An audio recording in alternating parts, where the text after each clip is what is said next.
గతంలో రాజకీయాల్లో కేవలము డబ్బున్నవారు, అంగబలం, క్రిమినల్ రికార్డ్స్ ఉన్న వాళ్ళు ఈ విధంగా ఆలోచించేవారు. కానీ ఈ మధ్య కాలంలో యువత, ముఖ్యంగా నెక్స్ట్ జనరేషన్ జన్జీ అంటాం మనం. ఈ జన్జీలో చాలా మంది యువకులు ఈరోజు నరేంద్ర మోదీ గారికి, భారతీయ జనతా పార్టీ వైపు ఆకర్షితులై దేశాన్ని కాపాడేటువంటి వ్యక్తి ఎవరు, దేశంలో సమస్యల్ని కాపాడుతున్న పార్టీ ఎవరు, ఎందుకు దేశద్రోహ శక్తులు పెరుగుతున్నారు, వాళ్ళు ఎదిరించాలంటే సమాజం అంతా ఒకటే కావాలి అనే ఆలోచన చాలా పెరిగింది.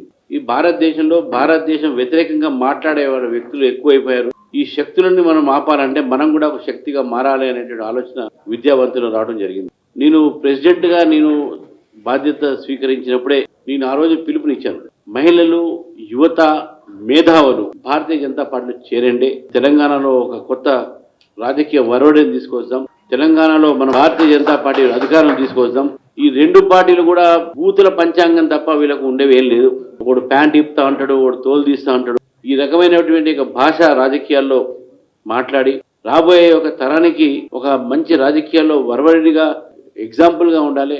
రాజకీయాలు అంటే బూతులు వచ్చేటోడే రాజకీయాలు, కొట్టేటోడే రాజకీయాలు, పర్సనల్ మీద అటాక్ చేసేటోడే రాజకీయాలు. ఈ రకమైనటువంటి ఒక రాజకీయాలకు స్వస్తి పలకాలంటే మేధావులు, చదువుకున్న వాళ్ళు అందరూ రాజకీయాల్లో రావాల్సిన అవసరం ఉన్నది.